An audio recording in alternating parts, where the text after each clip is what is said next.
그래서 이 녹색 야채는 항산화 식품이기도 하죠. 가공식이나 가공식이 아닌 자연식을 먹는다. 이 가공식은 왜 그럴까요? 첨가물이 들어가기 때문에 그렇습니다. 화학 조미료, 화학약품 이런 것들, 약품이라기보다는 이제 화학적인 그러한 음식이 되겠죠. 그리고 물을 한 컵 자기 전에 그리고 일어났을 때 마신다. 중요한 사항이죠. 저녁은 해가 지기 전에 먹고 그 후에는 물이나 과즙 위에는 먹지 않는다. 천천히 잘 씹어서 먹는다. 32회보다 36회 정도가 좋습니다. 그리고 너무 차거나 뜨거운 음식은 먹지 않는다. 자, 이제 본 수련에 대해서 살펴보도록 하겠습니다.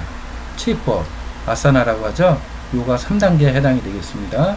다른 말로는 앉는법, 좌법이라고도 하고요. 이것을 수련하는 목적은 남한테 보여주기 위해서 서커스 하듯이 그렇게 하는 것이 아니고 편안하고 안정된 자세를 유지하기 위함입니다. 즉, 한 가지 자세라도 편안하고 안정된 자세를 성취해야 된다고 하는 것입니다. 이것은 호흡을 하고 명상을 하기 위한 준비 과정이기 때문입니다. 그래서 우리가 보통 명상을 위해서 자리에 앉게 되면 앉자마자 몸에 대해서 잊어버리게 되는 거죠. 그래서 사람들은 아픔, 뻣뻣함, 짜증, 장내 가스가 차고 생각 이런 것들과 마주치게 되는데 이런 것들을 우리가 요가 아사나 수련을 통해서 편안하고 안정된 자세를 취할 수가 있으면 이러한 고통으로부터 벗어날 수가 있다고 하는 겁니다. 자, 이러한 것들이 아픔, 뻣뻣함 등 이런 것들이 생겨나는 것은 독소와 또는 긴장하고 있기 때문입니다. 그 독소는 내독소가 있고 외독소가 있는데 내독소는 부정적인 생각, 감정, 짜증, 아픔, 가스, 담음, 어여, 활성산소 등 여러가지 이러한 신체적인 그리고 심리적인 그러한 독소가 되겠고요. 외독소는 음식, 외부 감각, 중금속, 공해 등 외부로부터 내 안으로 들어와 가지고 이제 발생하는 것들인데 이제 이러한 그 최입법 수련을 통해서 뻣뻣하고 긴장된 것을 해소하는 겁니다.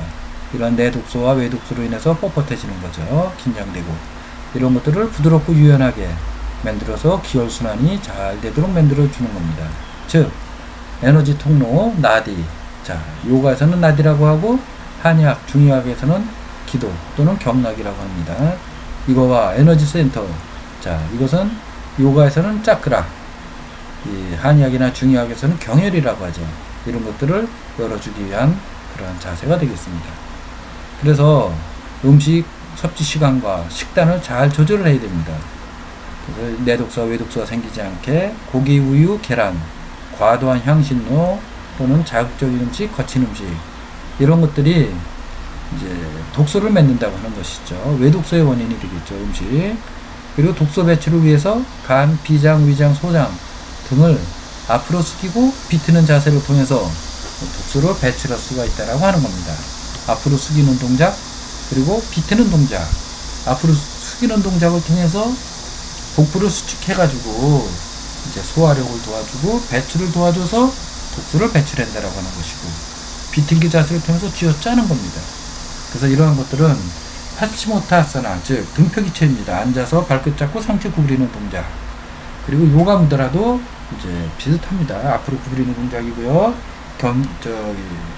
연하자로 앉아가지고 마유라아사나, 요 공작 자세라고 하는 것인데 이것은 훈련이 좀 필요합니다. 연습이. 공작 자세. 그리고 우디아나 반다, 숨을 내쉰 상태에서 배를 등으로 끌어들이고 수축을 시켜서 복부를 압박을 하는 겁니다.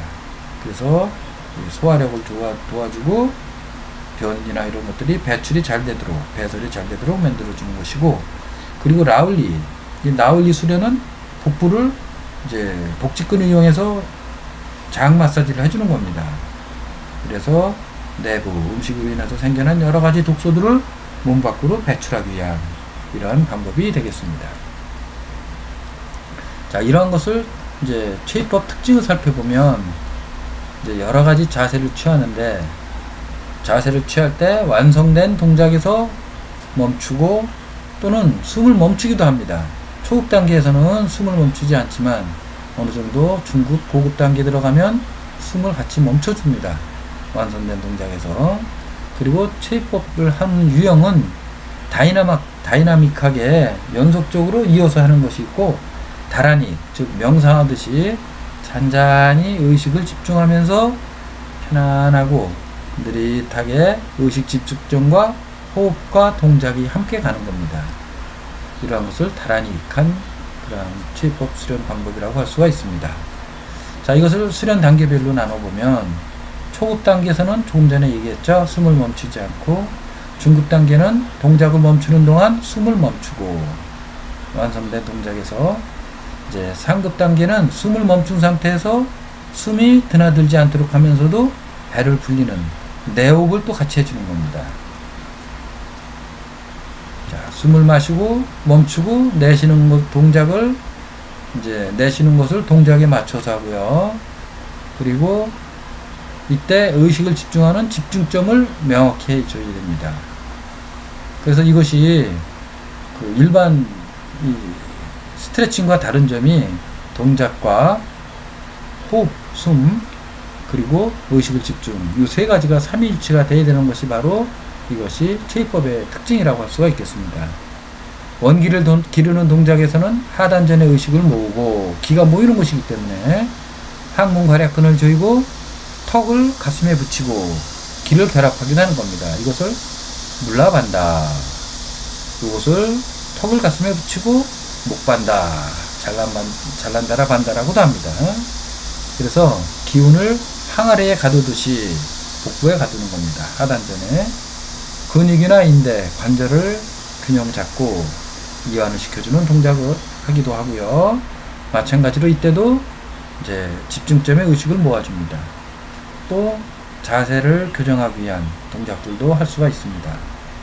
기의 흐름을 원활하게 위한 프로그램을 구성하라 했다는데, 체위법은 12극락의 유지에 따라서 집중점에 의식을 집중하면서 하게 되면 기의 운행이 또는 기를 조정해서 유도할 수 있다라고 할 수가 있는 것입니다.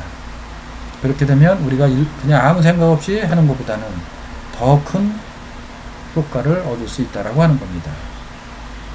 자, 그러면 체위법의 종류에 대한 요가 경전을 중심으로 살펴보도록 하겠습니다. 하타요가 프라타피카에는 84개 체위가 있다라고 하고 15가지 체위법을 소개하고 있습니다. 뭐 소얼굴, 구무카아사나, 영웅자세, 거북자세 등등. 그러나 이렇게 84개의 동작 중에 달인자, 연하자, 사자자, 행복자가 중요하다라고 하는 것입니다. 이것은 앉는 자세를 의미합니다. 게란다 상히타에는 생물의 수만큼 체위법의 종류가 많다라고 하는데 8,400만 가지 체위법을 시바신이 설했다라고도 하고, 그중 1,600개가 중요하고 그중 32개 체위법이 적당하다라고 소개를 하고 있습니다. 32개 체위법은 하타요가 프라타피카의 15가지 외에 17가지가 다른 그 체위법을 더 설명을 해주고 있다라고 하는 것입니다. 그것은 바로 여기에 있는 이런 동작들이 되겠습니다.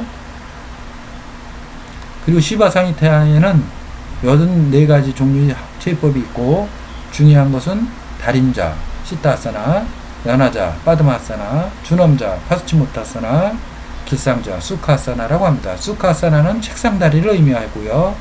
준엄자, 파스치모타아사나는 앉은 자세에서 양쪽 엄지발가락을 잡고 상체를 숙이는 동작이 되겠습니다.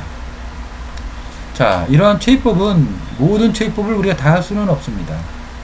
다 해서도 안 되고, 자신의 체질에 맞는 체위법을 골라서 하는 겁니다.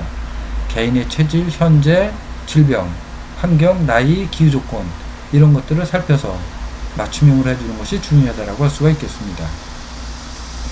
맞춤형으로 하되 끊임없이 반복하고 몸과 마음의 변화를 주는 것인데, 자신에게 맞는 것을 10가지 정도만 정해가지고 평생을 두고 수련하는 것이 좋습니다.